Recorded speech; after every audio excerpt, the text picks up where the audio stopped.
qismət eləməsin. O bir Allah. Ay Allah, əskini gələsə də vurmamış onun üçün. Ay, bu yaman çihrəsidir.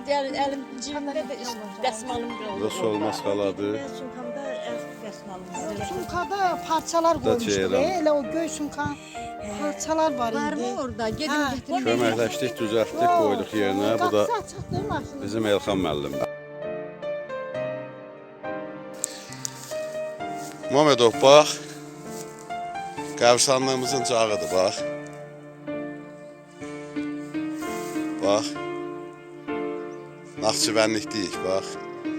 Ermənilər hamısını gətirib, bax, bu deyil. Bax, beləsinə hamısını, bax. Kuruklar da vardı, yumurlar. Bax. Bax. Hamısı bizim cağlardır, bax. Qəbirstanlığın cağlardır, bax. Üz aşağı hamısını vurublar, bax.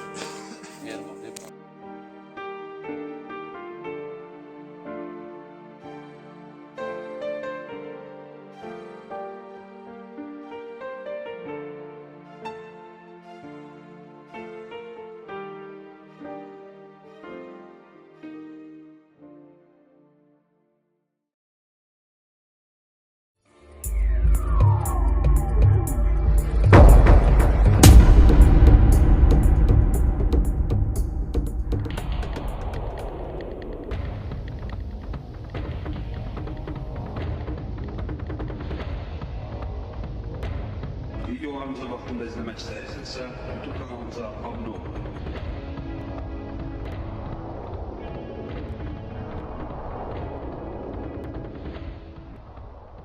Kanal Kırmızı TV.